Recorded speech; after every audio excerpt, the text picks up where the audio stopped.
Hello everyone, welcome to a brand new episode of Sports Insight with your host Alandar Khan. And yes, as you know, we give you information about sports from all across the globe.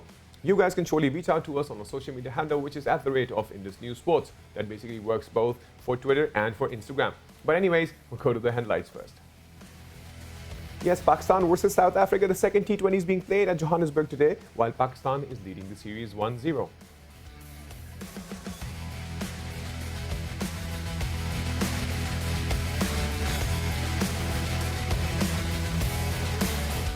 And yes, from the world of golf and talking about the Masters, Hideki Matsuyama survives and makes the first victory for Japan.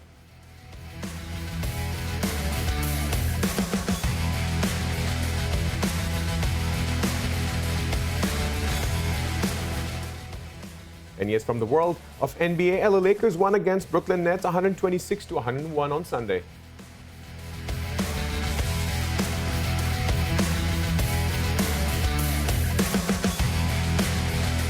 And yes, from the world of Premier League, Manchester United trounced Tottenham Hotspur 3-1 on Sunday.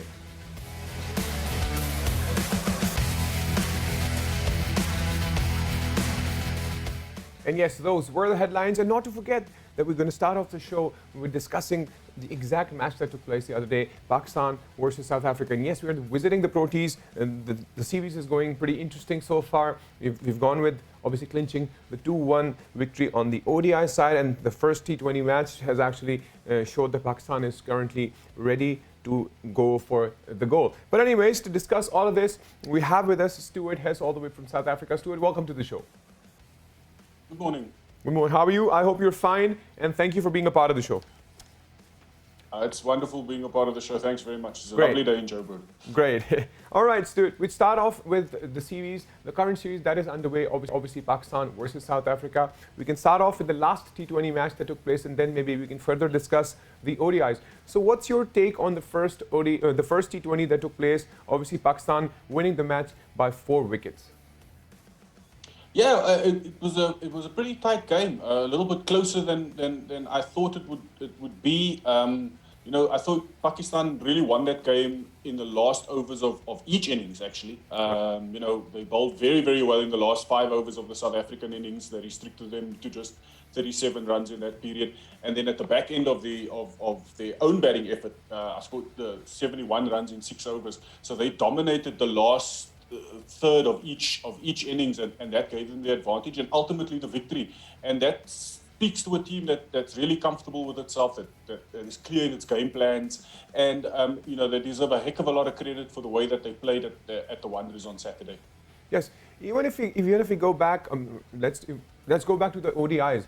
Let's talk about that one interesting match to begin with. When ODIs began, obviously it was very, very crucial. The first match also turned out to be a very thrilling match. The second match obviously was surely won by your side, but then the third ODI came and Pakistan managed to take that. But even then, there were a lot of players in the South African team who were not playing in the third ODI. So what's your take on that side of letting then Pakistan win that third ODI?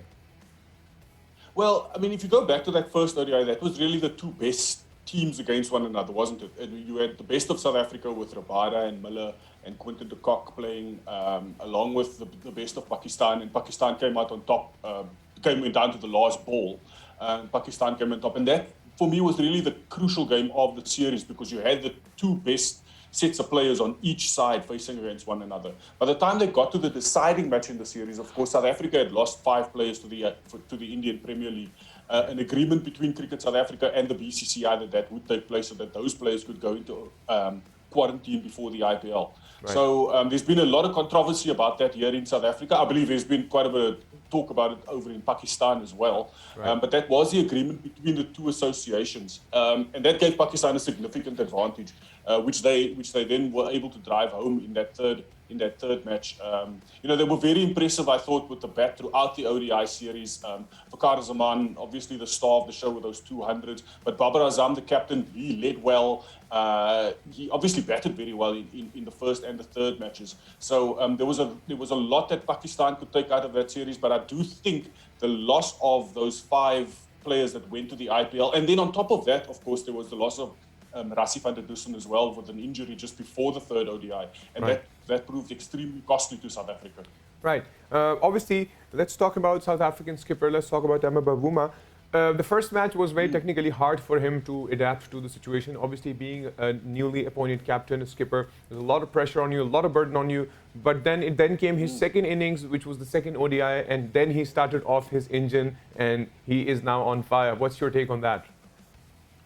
Look, I think Cricket South Africa made the right choice in making him the captain. Temba Bavuma has had a couple of seasons where he's been captain of his domestic side up here in Johannesburg, the Lions. He's had success there, he's won a few trophies, and they're looking for a long-term captain in that role, and somebody to take the South African team through to the 2023 World Cup. And he's just the right man for the job, I think. And yeah, it's going to take him a while. I think all of us in South Africa and South African fans accept the fact that we're going to have to be patient. There's a lot of new players that they're trying to kind of stitch into the team. He's a new captain. He's working with a new coach. I mean, in many respects, Mark Boucher is still quite new as a coach. He's only coached the national team in 9 one-day internationals. Right. So there's a lot for them to kind of work out, new players to come in, adopt a game plan, ensure that they can execute that game plan. So there's a lot of work that needs to be done. So I think in South Africa, we accept the fact that we are going to have to be patient. The public has to accept the fact that they're going to have to be patient. And hopefully over the next 2 years, we see him really grow into the role. I suspect that he will, because that's all that he has shown when he's done it at domestic level. Right. It's all about the evolution of any captain, I guess, because being a captain is not an easy thing. He needs to have a lot of pressure, and he would slowly and gradually with time learn from those pressures and make things more better. If we talk about Babar Azam, obviously now he's literally on his full swing when it comes to the captainship. Initially, when the captaincy was divided, it was technically very hard for him, but I think right now he is spot on there. So I think with time, things on Bamua's captaincy will surely bring colors to South Africa. Oh, absolutely. I mean, if I look at what Baba has in comparison to Temba Bavuma, Baba obviously knows his players very, very well because he's played with them for a long time. Right. He was at the last World Cup where we had some success as well in 2019. Temba Bavuma has only played 9 one-day internationals. So he's still quite new to the one-day setup as well. And those 9 internationals have been sort of split over the last 3 years. So he, in himself, is still trying to discover his best one-day game while he's trying to lead South Africa, learn about these new players that are coming in, adapt to a new game plan, right, and try and make them successful. And that's going to take time. Right.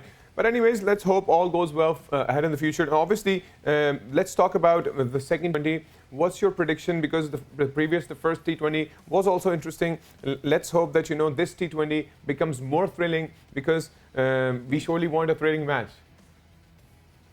Oh, absolutely. I think one of the things to take away from these matches, the ODIs and the first T20, is just how closely matched these two teams are, actually. And I think that is going to give a lot of confidence to South Africa, because they are missing so many of their best players, with no Rabada, no De Kock, no Nortje playing, no Miller. So that's going to give them a lot of confidence, because they are missing some of their best players. The fact that they were able to take Pakistan down to the last over on Saturday night. I think in tonight's match at the Wanderers, it's a case for South Africa of learning the lessons from Saturday night. I don't think they executed very well at the back end of both innings with bat and with ball.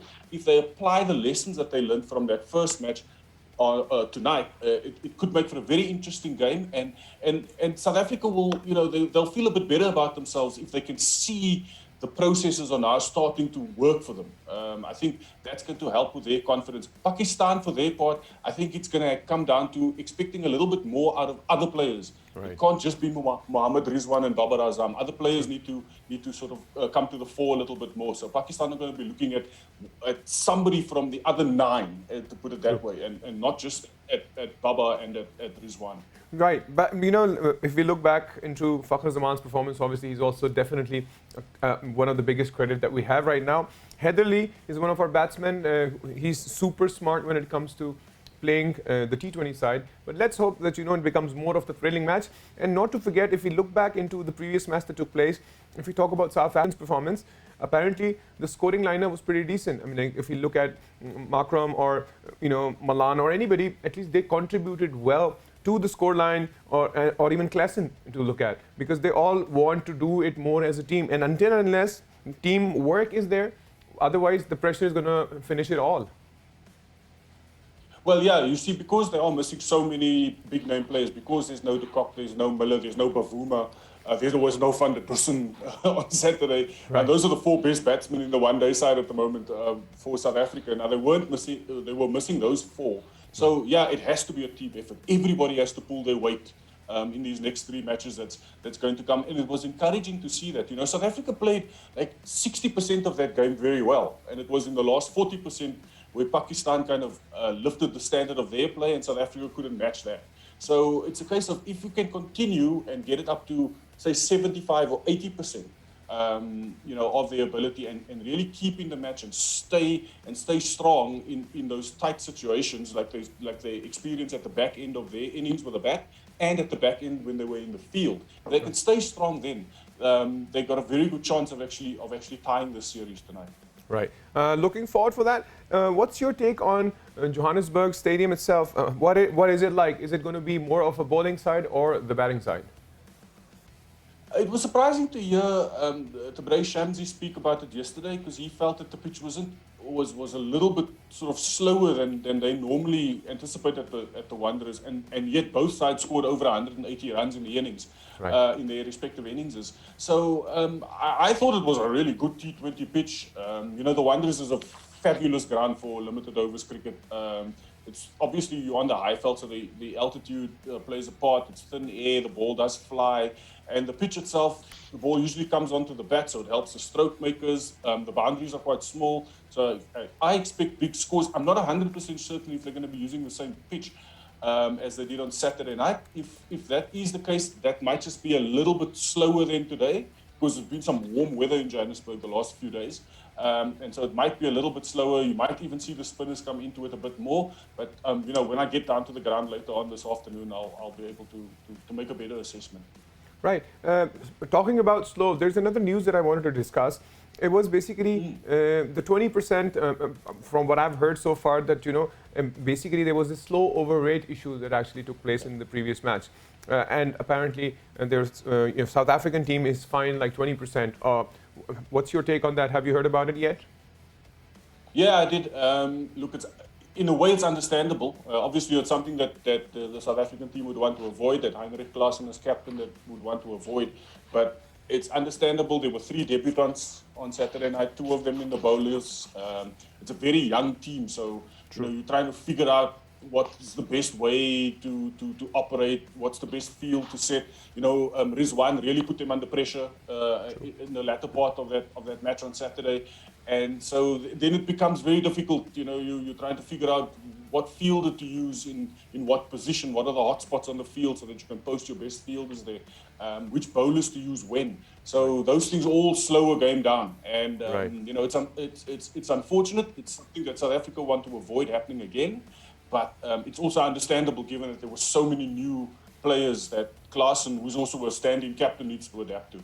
Right. So it's basically, as per I read it right now, it's 2.22 of the ICC Code of Conduct for Players and Player Support per standard, in which obviously if the bowler or the bowling side takes extra time to bowl. So I guess that was the reason why they were fined.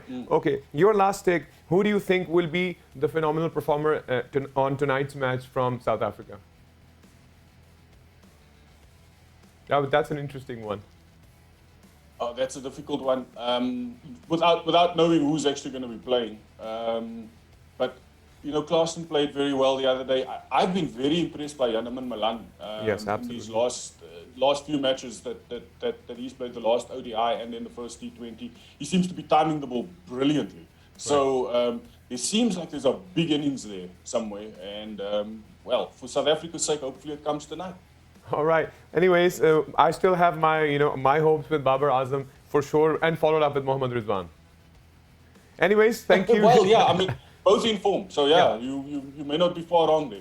True that. But anyways, Stuart, thank you for being a part of the show and discussing the world of cricket and Pakistan versus South Africa. Wonderful. Thanks for having me. Pleasure.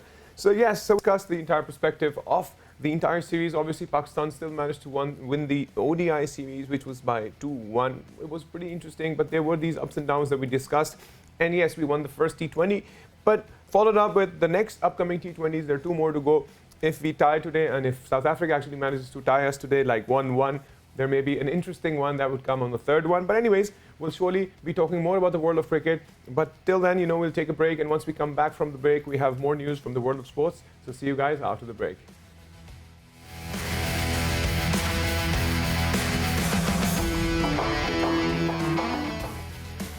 And yes, welcome back from the break. And before the break, we were discussing, obviously, the world of cricket. But not to forget that, we always talk about not only cricket, we talk about the world of golf. Yes, the interesting world of golf to begin with. And to discuss world of golf, we have with us Michael Evan, all the way from Glasgow. Michael, welcome to the show. Thank you very much. Pleasure to be here. Great, great. So we'll talk about the major surprise in the world of golf. Yes, Matsuyama actually managed to clinch that first victory and the first Japanese to ever win the Masters. And the Masters itself is one of the biggest events in the world of golf. What's your take on his first victory and obviously major upsets for a lot of other leaders out there? Yeah, first thing to say, it was a thoroughly deserved win for Hideki Matsuyama. He's a player that we've seen quite a lot of over the past few years, a guy that we've really expected to become a major champion before too long. A little bit surprised it happened this year. His form hasn't been especially good coming into the tournament, but yeah, he really separated himself from the rest of the field on Saturday in the third round when he played his back nine in just 30 shots, really established a strong lead going into Sunday. And that's when it was all about how could he handle the pressure, would his nerve hold? And it did, to his credit. He even had the luxury of playing the final 4 holes in 3 over par and making a bit of a mental error at 15. So yeah, thoroughly deserved. Great to see him win it, and hopefully, there will be even more to come for him. Right. A lot of people had a lot of hope. Obviously, to begin with, we talk about Justin Rose. He was leading at the start. Everybody was having hopes. But then I had an interview with one of the journalists, and they were like, they said that, we're probably looking more at Zalatori. They're thinking that he may come up and, clinch that victory. But instantaneously, things change because in the world of golf, it is all decided on the last day. It certainly is. That's what they say about Augusta National and the Masters, that the back nine on Sunday is where all the drama happens. And yeah, for a little moment there, it did look like we were going to get a little bit of the famous back nine collapses, if you like, or the back nine charge. Will Zalatoris did fantastically well, considering it was his debut. Players don't tend to play well on their first ever Masters appearance. It's a course that you need to really get to know. But Zalatoris did tremendously well. And yeah, he's an interesting young guy. All these young guys at the moment are coming out and they just look so ready to win. They're ready to hit the ground running. But unfortunately for Will, he came up against an incredibly inspired Hideki Matsuyama. Yes, absolutely. And it's definitely one of the biggest credit that he'll ever be having for now. And definitely now the generation will focus more on the world of golf. Let's talk about one important thing with regards to golf. Initially, fitness wasn't really that. People used to think that, golf is more associated towards people who are maybe in their 50s or 60s and, they just want to chill and go play golf. But when we look at great golfers, like to begin with, maybe let's talk about Tiger Woods, or all out there now, they have always focused more on their fitness side. And like you said, that like Zalatori and all those new people, they want to add more value to the game of golf. Yeah, absolutely. Tiger Woods was such an important figure for the game, still is, to be fair. True. But really changed the game, made it a much more accessible game. For ethnic minority groups, for example, he made them look at golf as something that they could get involved in, whereas they might not have previously. And in an athletic sense, Tiger changed the view that a lot of people had of what a golfer looked like. That was that of a middle-aged white man, perhaps didn't go to the gym a huge amount. Look at the guys now. They're all made in Tiger's image. They're all working out. They all understand the value and what can be brought to their game by being fit, by being athletic, by being flexible. And there's lots of different ways to do it. Bryson DeChambeau's gone down the route of adding on lots of muscle, and that has worked for him. And then you have someone like Will Zalatoris, who is, well, he looks like one of the flagsticks at Augusta National, doesn't he? But still, it works for him. So lots of different ways to do it. It's great to see, that people are taking golf seriously as an athletic sport now. It's now where it deserves to be, I think. Right. So if we go back into the Masters to begin with, as we started talking about it, who were you vouching for? Who you thought could have come to that point of clinching that victory?